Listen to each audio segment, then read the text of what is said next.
Assalamu alaikum wa rahmatullahi wa barakatuh. Bismillahir Rahmanir Rahim. First of all, I would like to thank Professor Hasnain that he has given me this opportunity to talk on this important subject of fasting and diabetic kidney disease.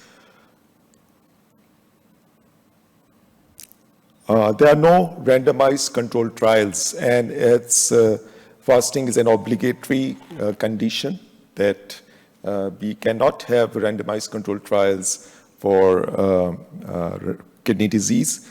But all published studies on Ramzan fasting are by nature observational and non-interventional. Most of the studies are small-scale and from single center. Only few studies have non-fasting control group. International Diabetes Federation, Diabetes and Ramazan 2021 guidelines introduce a risk score which is based on grade C and D evidence for stratification of people with diabetes before Ramadan, those who want to fast during Ramadan. And in this risk score, CKD was considered as a high-risk element. And as you can see that people with eGFR of less than 30 mils per minute have a score of 6.5, and those who have the eGFR of between 30 and 45 mils per minute, it's 4, and between 45 and 60, it's 2, and above 60, it's 0. So we did a study to look into the clinical validity of this risk score among fasting people with diabetes during Ramadan. This was a multi-center study from Pakistan. This study was designed to check the validity for this risk elements for risk calculation and the related risk score among people with diabetes. In this study, we found the overall rate of complication was low as majority of the patients fasted safely. Looking further into the risk elements, we found significant differences as regards type of diabetes, duration of diabetes, presence of hypoglycemia, presence of poor glycemic control, CKD, and patients or insulin. Each of the risk elements, we have found significant differences in people who got complication and people who didn't get complications. Then we put them into regression analysis, and we found out that two of the risk factors, like type 1 diabetes and CKD, were found to be significant factors that cause that people who had higher scores and have these elements, type 1 diabetes and CKD, got more complications.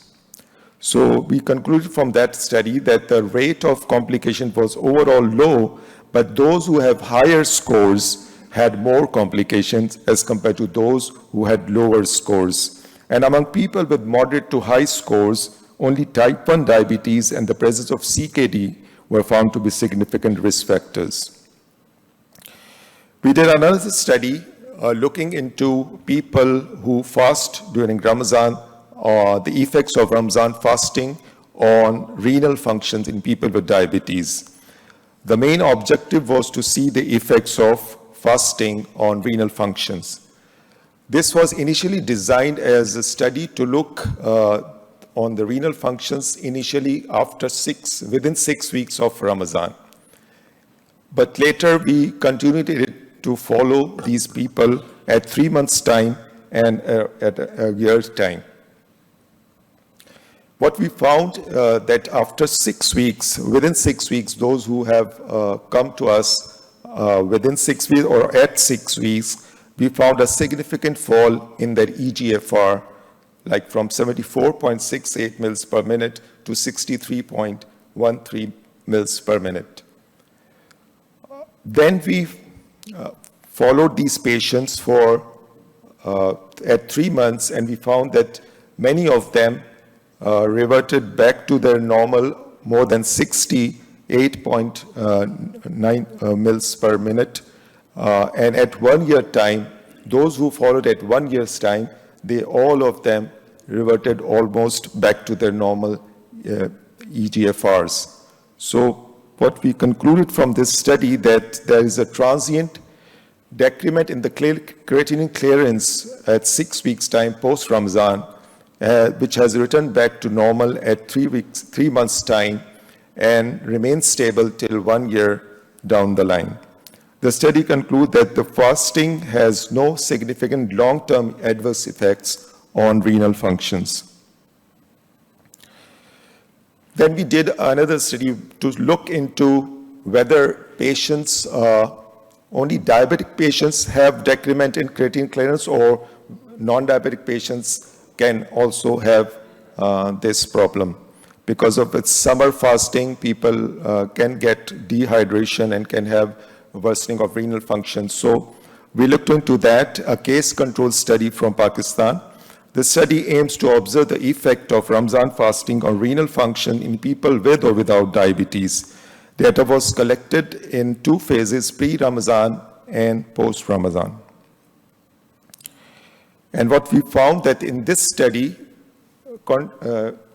in contrast to the previous study, there was not much a difference in EGFR of people with diabetes pre and post-Ramadan. Almost is the same pre and post-Ramadan.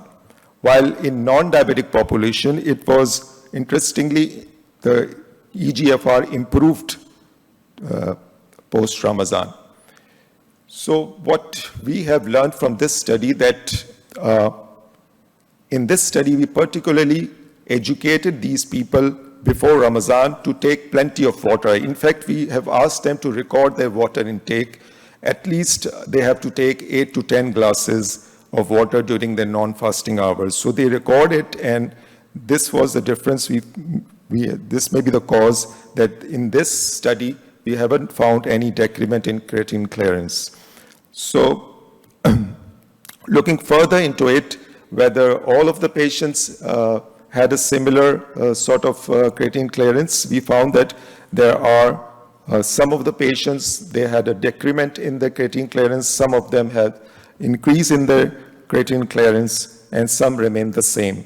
But in diabetic people, this was not significant. Then comes to our DAR survey, which we are mentioning in the previous lectures. We have heard since the beginning. This survey, which was done, this survey was the initial survey which was done during COVID period. And we looked into the sub-study of this survey where we have looked into the people with CKD. The global survey was conducted to observe the impact of COVID-19 pandemic on the intentions to fast and the outcome of fasting in people with diabetes and chronic kidney disease. In this study, we have again found that people had hypoglycemia and hyperglycemia, which are the actual risk of fasting in people with diabetes.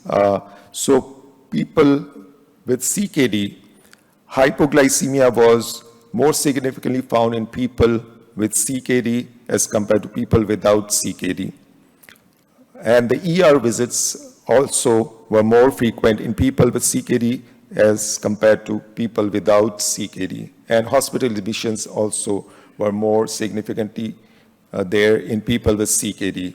Regarding hyperglycemia, significantly it was more in people with CKD than in people without CKD.